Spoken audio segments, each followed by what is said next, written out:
vicenda. Ora cambiamo argomento, ma non ci spostiamo neanche di tanto, perché insomma quando si parla poi di soldi pubblici, naturalmente il tema dell'indipendenza torna automaticamente di attualità. Infatti insomma c'è una protesta che è stata lanciata da due militanti di Indipendenza Veneta, la giovane Anna Durigon e Maurizio Giomo, che è candidato vice sindaco a Treviso di Indipendenza Veneta, che insomma hanno voluto dar vita ad uno sciopero della fame vero e proprio.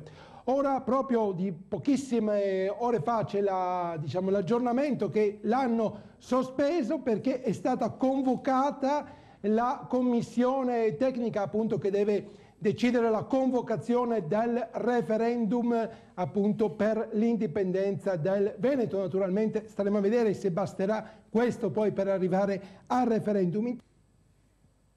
Allora cominciamo subito a parlare con i nostri ospiti. Partiamo dall'assessore regionale Daniele Stival. Quindi a questo punto insomma si convoca la commissione tecnica, questo percorso per valutare la possibilità di un referendum sull'indipendenza comincia a prendere piede. Guardi, noi abbiamo indicato una serie di giuristi per far sì che se c'è una strada legale e quindi se legale diventa percorribile, se percorribile diventa anche poi recepibile dagli organismi nazionali o internazionali, noi ben venga.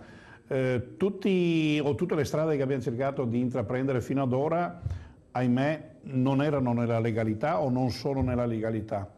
Due sono gli scogli fondamentali. Il primo è che la Costituzione italiana prevede che la Repubblica sia una e indivisibile. E quindi se tu vuoi togliere un pezzo di questa Repubblica devi o modificare la Costituzione o fare qualcos'altro. Da questo cosa discende?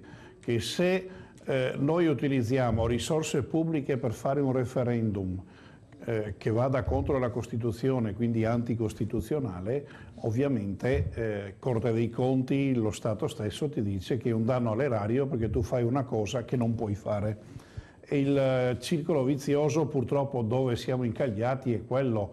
Non per nulla noi come Lega a Roma abbiamo tentato tutte le strade se era possibile per modificare la Costituzione. Finché non modifichi la Costituzione credo che sarà molto difficile, a meno che non fai un referendum tra virgolette in forma privata, nel senso che non sia autogestito senza l'utilizzo di risorse pubbliche, con leggi dell'ONU o delle appunto Nazioni Unite o di Bruxelles, quindi dell'Unione Europea, per far sì che allora ci sia un riconoscimento internazionale.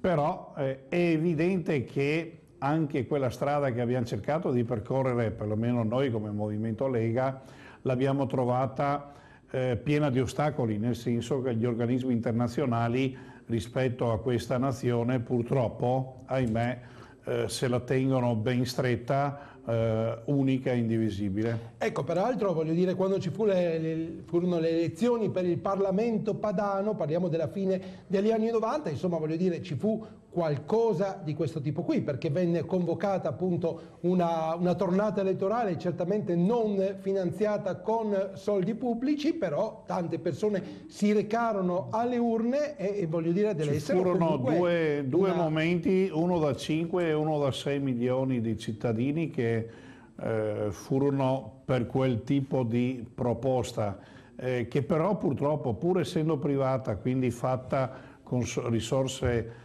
non pubbliche, non ebbe il riconoscimento internazionale, quindi non scattò tutta quella serie di meccanismi o di automatismi per riformare la Costituzione di questo Stato. Purtroppo questo Stato rimane, anzi lo abbiamo visto nell'ultimo anno e mezzo, più che mai centralista e più che mai non vuole mollare l'osso di una realtà che insomma dal punto di vista produttivo gli dà troppa carne. Comunque lei voterebbe per l'indipendenza se ci fosse... Ma questo è pacifico, insomma.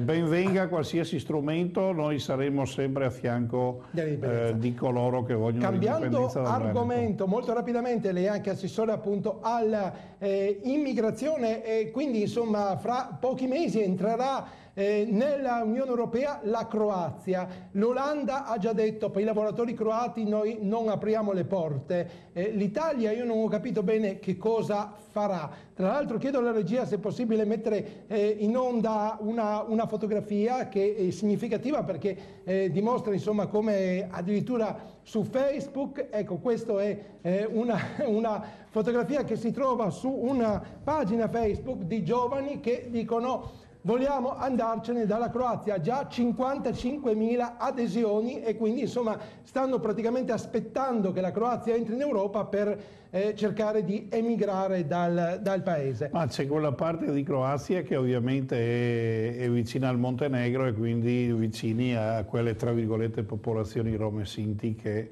insomma fanno fatica a integrarsi in giro per l'Europa. Noi come regione abbiamo ben poche competenze come immigrazione, se non quello del sostegno delle amministrazioni locali per quella parte di integrazione che riguarda appunto i cittadini residenti in modo regolare. Tutto ciò che è clandestino o comunque tutto ciò che riguarda le competenze diciamo generali sull'immigrazione sono di totale dipendenza dello Stato, anzi come Regione Veneto avanziamo molti soldi dal punto di vista sanitario e di tutta quell'assistenza sanitaria che abbiamo fatto sia a cittadini extracomunitari diciamo regolarmente iscritti, ma soprattutto a quelli irregolari che dovrebbe pagare il Ministero dell'Interno e fa finta di non sentire, vedere e capire. Grazie quindi all'assessore Estival.